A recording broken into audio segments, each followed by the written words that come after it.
अमृत दिया कि जाओ तुम लोग पियो। वह शिव जो गलों लगाता है सांपों को, पैदाइशी जहर रखते हैं, लोग उनको देखते हैं तो लाठियों से ही उसका स्वागत करते हैं। वह सांप भी जब शिवलिंग पर नजर आता है तो कोई लाठी लेके नहीं जाता है, उसको नाग बाबा कह करके दूध लावा पिलाता है। यानी शिव से जुड़कर एक सांप भी नाग बाबा बन जाता है, पूजनीय बन जाता है। कलंकी चंद्रमा भी पूजनीय बन जाता है। तो हम और आप तो आदमी हैं, उसे जुड़ना कैसे जुड़ेंगे? तो जुड़ता है हमारा मन, वो लौकिक संबंध हो या अध्यात्म के क्षेत्र में हो, जुड़ाव होगा भाव से। भाव से ही आप किसी के पुत्र हैं, भाव से आप किसी के पति हैं, भाव से ही आपका कोई दुश्मन है, कोई आपका दोस्त है। अगर भाव टूट गया तो दोस्ती टूट गई, पति पत्नी का संबंध टूट गया, पिता पुत्र का संबंध टूट गया। इसलिए वचन है भावेन लभते देवता भावेन देव दर्शनम भावेन परम ज्ञानम तस्मात् भावानुलंबनम। तो ये भाव कहां से आएगा, कैसे आएगा? हमारे साहब श्री अज्ञानंद जी ने अपने अनुभव के आधार पर एक तरीका दिया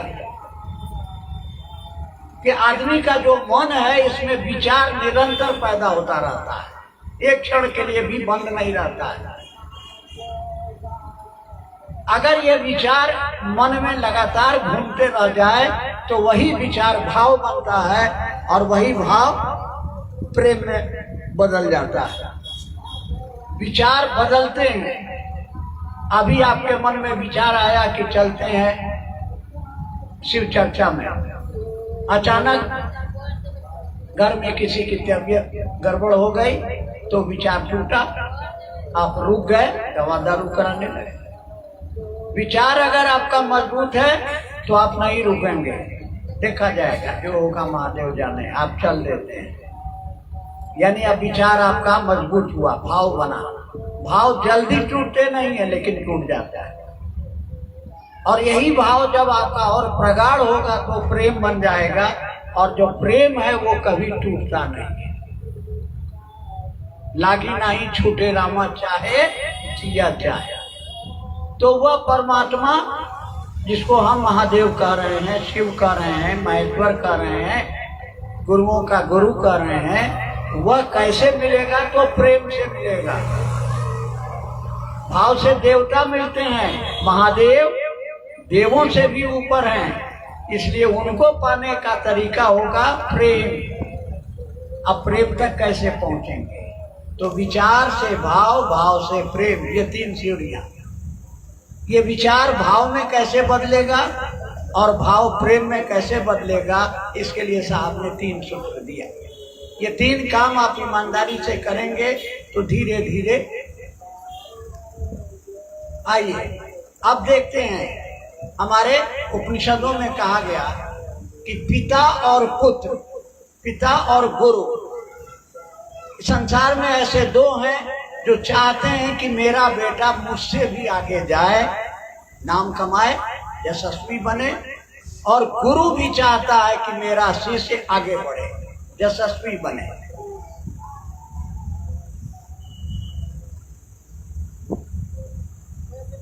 साहब उदाहरण देते थे कि एक पिता के दो पुत्र। पिता ने एक पुत्र को बुला के कहा कि आम का चटनी खाने का मन करता है, 2 आम तोड़ के ला दो ना। एक पुत्र ने सुना, कहा कि पर बगले में था है, हाथ लगा के तोड़ लीजिए ना, हमको बहुत काम है, फुर्सत नहीं है, चला गया। दूसरे पुत्र ने तोड़ के दे दिया। अब आप फैसला करिए कि पिता का आशीर्वाद किसको मिलेगा, पिता का प्यार किसको मिलेगा? जिसने पिता के इच्छा का आदर किया। और गुरु और शिष्य का संबंध है, शिष्य वही जो गुरु के आदेश पर चले।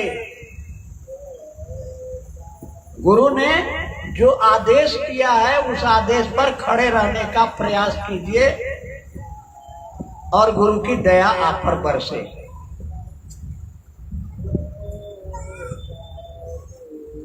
अब ये कहानी सुनाए थे, नाम तो हम भूल गए उनका, वकील साहब का, रजनीकांत बाबा। एक आदमी को समझाया गया कि भगवान ने, महादेव ने तुमको तो 1 करोड़ का शरीर दिया है। तो चलिए, इसी पर साहब ने कहानी सुनाई कि हम अपने बच्चे को दिल्ली पढ़ने भेज देते हैं, हर महीना उसको 10,000 रुपया पॉकेट खर्च के लिए भेज देते हैं, खाएगा, कपड़े खरीदेगा, नाश्ता पानी करेगा। अब वो दिवाली की छुट्टी में आता है तो अपने पिताजी के लिए शर्ट पैंट खरीद के लाता है, अपनी बहन के लिए फ्रॉक लाता है, माँ के लिए साड़ी लाता है। पिता गांव के लोगों को बुला बुला के कहेंगे कि हे देखो, हमारे बेटवा हमरा लगे शर्ट पैंट के कपड़ा लेके, उन्हीं का पैसा है, लेकिन कितनी खुशी हो रही है पिता। वैसे ही उस महादेव ने हमको सब कुछ दिया, बिना मांगे दिया, हमने उसको क्या दिया? सोचिएगा, हमने उसको क्या दिया और हम क्या दे रहे हैं। यहां भी हम देख रहे थे और जहां हर जगह जाके देखते हैं, एक मुट्ठा अगरबत्ती ले आते हैं, थोड़ा इलायची दाना ले लेते हैं या मिश्री दाना ले लेते हैं और उसको मूंगफली प्रसाद चढ़ाते हैं। आप भूल जाते हैं ये गुरु के पास जाने का हमारे यहाँ का बड़ा पुराना तरीका है। तो वो शरीरधारी गुरु थे, उनको भोजन चाहिए, वस्त्र चाहिए, मकान चाहिए, पैसा चाहिए, इसलिए पहले देने का विधान था। आपका गुरु शरीर में नहीं है, आपका गुरु शरीर में नहीं है, उसको क्या चाहिए? तो हमारे मार्गदर्शक साहब श्री हरिनानंद जी ने खोल के कहा कि आप मेरे यहाँ आते हैं, कपड़ा लेके आते हैं, मिठाई लेके आते हैं, पैसा लेके आते हैं, अरे भैया हमको इसकी जरूरत नहीं है। अगर आपके पास महादेव है तो लेके आइए और नहीं है तो मुझसे लेके जाइए। महादेव को आपके कपड़े की जरूरत नहीं है, मिठाई की जरूरत नहीं है, अगरबत्ती की जरूरत नहीं है, आपके भजन की जरूरत नहीं है। क्या जरूरत है? वो गुरु है। भगवान में और गुरु में अंतर है। भगवान ही जीव बन करके हमारे आपके रूप में भटक रहा है और वही गुरु के रूप में आपको जीव से शिव बनाने के लिए आया है। तो गुरु आदेशित अनुसार करने से गुरु की दया मिलती है और गुरु की दया ही आपके बंधनों को तोड़ेगी, आपको जीव से शिव बनाएगी। लेकिन आप शिष्य बनिएगा तब ना। शिष्य वही जो गुरु के आदेश पर चले। तो गुरु का आदेश साहब श्री हरिनानंद जी से पूछा गया, क्या करते हो? उन्होंने कहा कि मैं लोगों को शिव का शिष्य बनाता हूँ। आदेश आया, तुम जो करते हो वही लोगों को करने के लिए कहो। क्या करते हो? मैं लोगों को शिव का शिष्य बनाता हूँ। तो हमारे आपके लिए आदेशित कार्य क्या है कि आप दूसरों को सुनाइए ईमानदारी से कि शिव मेरे गुरु हैं, भैया दीदी आपके भी गुरु शिव हो सकते। ये है गुरु आदेशित। ये है, इस काम को करने के लिए कुछ लोग पैसा लेते हैं, कुछ लोग मान सम्मान खोजते हैं, कुछ लोग सुविधा खोजते हैं। इस काम को ईमानदारी से करना है और अगर इतना आप ईमानदारी से करते हैं तो हमारे गुरु बाना ने कहा कि वो पिता है, वो हमारा गुरु है, वो आपकी सारी लौकिक और पारलौकिक जरूरतों की पूर्ति का भार लेता है। क्योंकि अगर लौकिक जगत की चीजों का भार नहीं लेगा तो कोई गुरु के पास क्यों जाएगा। इसलिए उस शिव को अपना बनाकर, शर्त है उस शिव को अपना बना करके आप एक प्रणाम उनको कर दीजिए और प्रणाम का परिणाम आशीर्वाद होता है। लेकिन हम लोग तो प्रणाम के पहले ही लिस्ट बना लेते हैं, हमारा बेटवा के बियाह हो जाए महादेव गोर लगे छियो, हमारा बेटिया के बियाह हो जाए महादेव गोर लगे छियो। जो हमारा बेटा के बियाह हो जाते तो चर्चा करेंगे, जो हमारा बेटा के नौकरी लागी जाती तो चर्चा करेंगे। महादेव आपके विश्वास के लिए आपकी मनोकामना पूरी कर देते हैं। अब तो समझिए कि वह महादेव आपकी बात सुनता है और आपको उसका परिणाम देता है। तो एक अच्छे बेटा की तरह, एक अच्छे शिष्य की तरह वह जो चाहते हैं उस काम को करिए ना। महादेव क्या चाहते हैं? महादेव क्या चाहते हैं? देखिए, महादेव चाहते हैं कि कर भला, आप दूसरों का भला कीजिए। आपका महादेव दूसरों के लिए जहर पीता है, हमको आपको भी जहर पीना पड़ता है। जब आप हमारी बहना निकलती हैं, लोग छीटा कसी करते हैं, चल रहे छमक छल्लो, ये जहर है, अपमान का जहर। बेटा या पति अगर चर्चा में जा रहा है तब आपका आंख मुंह टेढ़ा होता है। पढ़ाई लिखाई साढ़े भाई झंडे का तब गुल चर्चा, पत्नी अलगे डांट देती है कि 14 को लड़का पैदा कर दे लिए, जल्दी चर्चा करें, यहाँ कौन देखेगा। डांट सुनना पड़ता है। और इस जहर को पी करके जो चले उनको अनुभूत हुआ। हमारी गुरुवानों ने आज जो चर्चा सुनाई, इसके बाद भी कुछ कहने के लिए अब बचा नहीं है। आप भी महादेव को अपना गुरु बना लीजिए और अपना बनाने में कोई पैसा खर्चा नहीं होता है। काहे के लिए अपना टाइम बर्बाद करते हैं भजन गाने में या प्रसादी चढ़ाने में। उतना समय किसी से बतिया लीजिए कि हे दीदी, महादेव मेरे गुरु हैं, आपके भी गुरु हो सकते हैं। और आ गया 3 सूत्र, तो 3 सूत्र में पहला सूत्र का पहला वाक्य है, हे शिव आप मेरे गुरु हैं। ये कौन है? तो मेरा पति है। ये कौन है? तो मेरी पत्नी है। जैसे आप बोलते हैं कि मेरी पत्नी है, यानी इसके रखने का, इसके खाने का, इसके कपड़ा का सारा दायित्व पति का है। तो मेरा महादेव क्या चाहता है हमको पते नहीं है। जानते हैं लेकिन मानते नहीं है, मानते हैं तो जानते नहीं करते हैं। मेरा महादेव क्या चाहता है? मेरा महादेव क्या चाहता है? अगरबत्ती, भजन, प्रसादी क्या चाहता है? उन्होंने कहा कि तुम जो करते हो वही दूसरों को करने के लिए कहो। क्या करते हो? तो आप करते क्या हो? कहते हो कि शिव मेरे गुरु हैं। आप दूसरों को यही बताइए। अब बता के देखिए, आपके जीवन की दशा और दिशा में आमूल चूल परिवर्तन होगा ही होगा।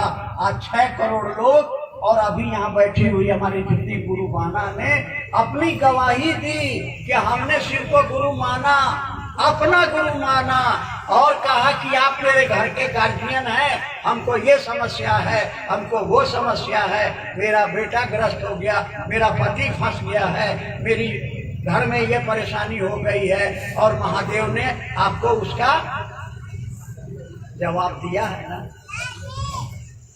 लेकिन हम और आप हैं कि सुनते तो हैं, जानते भी हैं, लेकिन मानने को तैयार नहीं। भजन गावे करेंगे, प्रसादी चढ़ावे करेंगे, लेकिन कहेंगे कि जाके दूसरों को कहो कि शिव मेरे गुरु हैं, तो कंठे बंद हो जाता है, मुंह से बोलिए नहीं निकलता है।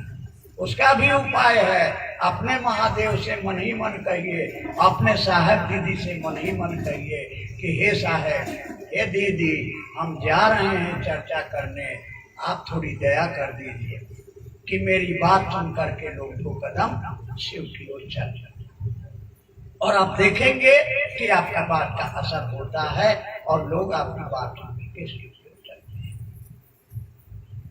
इस बात को देख करके हमारे यहाँ गुरुबानों ने साहब श्री हरिनानंद जी के नक्शे कदम पर चलने का गुण सीख लिया।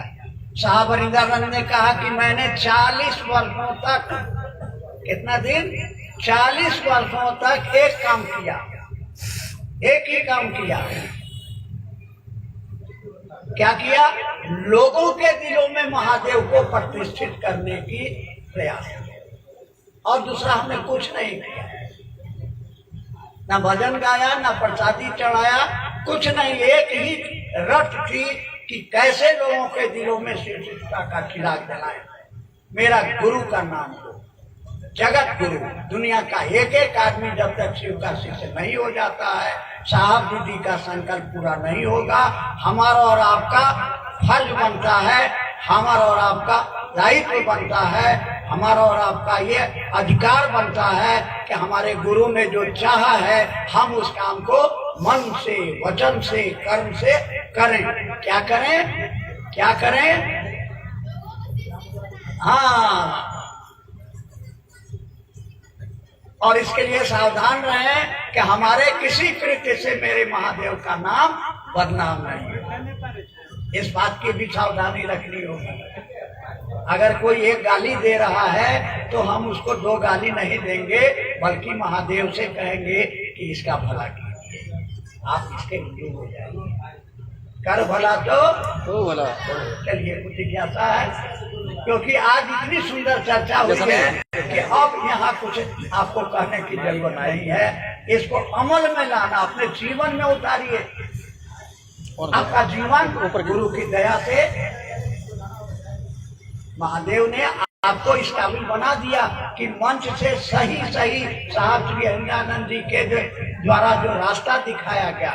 और याद रखिएगा, महादेव पर आपको भरोसा नहीं है, साहब ने कहा कोई दिक्कत नहीं, लेकिन साहब हरिनानंद के प्रति एक निष्ठ होना होगा। उन्होंने 3 सूत्र दिया है तो 3 सूत्र 3 काम करना है, उसमें घटा बढ़ाओ आप नहीं करिए। घटाओ बढ़ाओ कीजिएगा तो मामला गड़बड़ा जाएगा। चाय है या चीनी है ये नहीं है, चाय पत्ती है ये नहीं है, चाय बनेगी है तो चाय पत्ती भी चाहिए, दूध भी चाहिए, चीनी भी चाहिए, पानी भी चाहिए। इसी तरह तीनों सूत्र करना है शिव शिष्य बनने के लिए, या शिव शिष्य बन जाने के बाद भी अपने गुरु को प्रतिदिन 108 बार जरूर प्रणाम कीजिए। कोशिश कीजिए, प्रणाम होता नहीं है लेकिन आप कोशिश करते रहिए, गुरु की दया होगी तब प्रणाम हो जाएगा। आप प्रयास करें।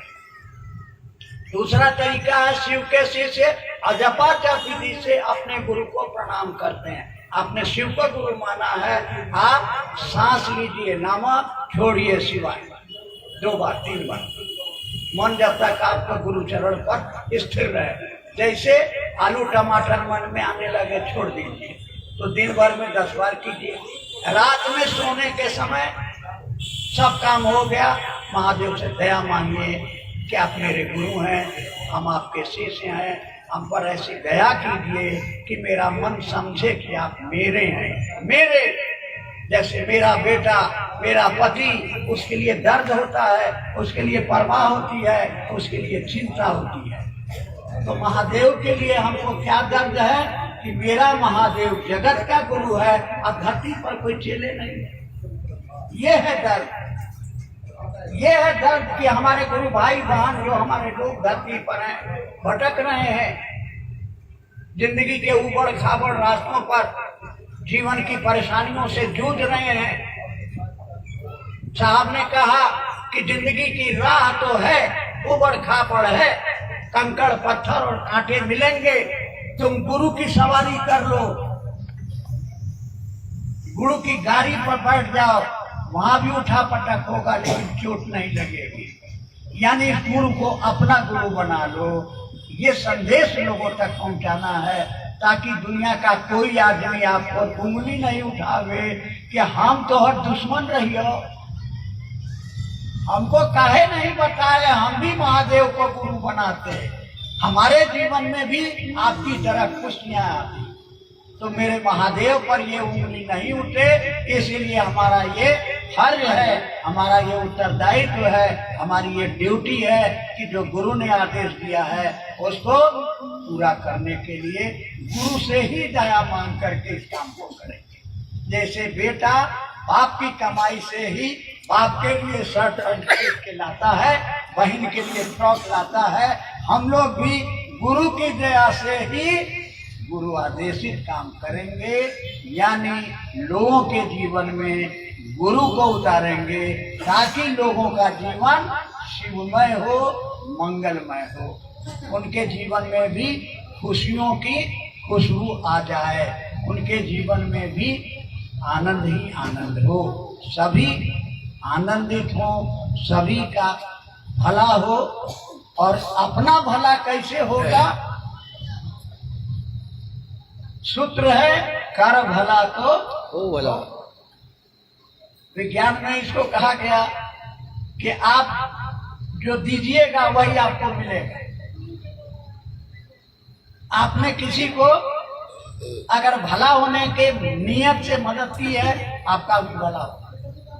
आपने किसी को अगर गाली दी है, आपने किसी को धोखा दिया है, तो जिंदगी के सफर में कभी न कभी, कहीं न कहीं, आज नहीं तो अगली जिंदगी में आपको धोखा मिलेगा। इसीलिए हमेशा याद रखिए, किसी का अहित मत सोचिए, किसी को श्राप मत दीजिए, किसी को बुरा मत कहिए। जब भी कहिए तुम्हारा भला हो, भगवान तुम्हारा भला करे, शिव तुम्हारा भला करे, और उसको जरूर सुना दीजिए कि शिव मेरे गुरु हैं, आपके भी गुरु हो सकते हैं। क्योंकि ये गुरु आदेशित है, इसलिए गुरु आदेशित अनुसार करने से गुरु की दया मिलती है, और गुरु की दया ही वो ताकत है जो आपके कर्मफल को तोड़ देती है, बंधनों से मुक्त करती है, आपके जीवन को सुंदर बनाती है, आनंदमय बनाती है, कल्याणकारी बनाती है। तो याद रखिए। चलिए, कुछ जिज्ञासा भी है क्या? जी, एक दो जिज्ञासा है यहाँ का कि महादेव गुरु लौकिक एवं पारलौकिक दोनों मनोरथ पूर्ण करते हैं। कैसे? हाँ, लौकिक नहीं करेंगे तो जाएगा कोई काय के लिए उनकी। हमारा बेटवा के बिया नहीं होते तो महादेव महादेव कथी लगे। लौकिक और परलौकिक दोनों। हाँ, वो चीज आपको नहीं देंगे जिससे आपको नुकसान हो, वो चीज आपको जरूर देंगे जो आपके लिए जरूरी है। लौकिक और पारलौकिक दोनों देंगे। अगर नहीं देंगे तो फिर आप मानते हैं कि हमारा बेटा का नौकरी लग जाएगा तो चर्चा करावेंगे, नौकरी लग जाती है। हाँ, लेकिन अब कहिएगा महादेव हमारा पड़ोसी के घर में आग लगी जाए महादेव नहीं देंगे। चलिए, दूसरा है कि इस महादेव इसे गुरु को गुरु करने में किसी खान पान में बर्दाना भी है? कोई शर्त नहीं, आप आदमी हैं, बस इतने काफी है। बाकी आप गुरु पर छोड़िए ना, वो आपको ठीक कर देंगे। कोई बर्जना नहीं, क्योंकि सब उन्हीं का बनाया हुआ है। कोई शाकाहारी है, कोई मांसाहारी है, कोई आस्तिक है, कोई नास्तिक है। चाहे भगवान को मानिए चाहे मत मानिए, आपके घर में बीमारी आती है कि नहीं, आपके घर में मौत आती है कि नहीं, वो थोड़े देखती है कि आप भगवान को मानते हैं कि नहीं मानते, आप कितना मानते हैं। और जब तकलीफ आती है, मुसीबत आती है, तो हमारे ऋषि मुनियों ने कहा कि गुरु सकल उपचार। आपके तुलसीदास जी ने लिखा, 33 करोड़ देवताओं में से एक लाइन लिखा कि भावी मेट सकहि त्रिपुरारी, और किसी देवी देवता का नाम नहीं लिया। भावी मेट सकहि त्रिपुरारी, वही एकमात्र है जो आपके दुर्भाग्य को सौभाग्य में बदल सकते हैं, गुरु के रूप में। भगवान के रूप में तो जो मानिएगा दे देगा, रहा न कोई रोगन हारा। आपको जो दे देंगे, अगर गलत उपयोग कीजिएगा तो गलत परिणाम, रावण को गलत परिणाम मिल गया।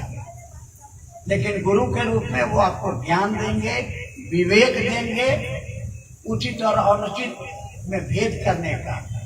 वकील साहब बता रहे थे ना कि वो विवेक देते हैं, समझ देते हैं। विवेक माने निर्भीक, यानी अच्छा क्या है बुरा क्या है ये समझ आ जाए। आपको ज्ञान देते हैं। क्या ज्ञान देते हैं? अरे धरती पर आपका कुछ नहीं है, मरिएगा, शरीर आपका यहीं रह जाएगा, पैसा यहीं रह जाएगा, न पति जाएगा साथे न पैसा जाएगा। जाएगा आपके साथ कौन?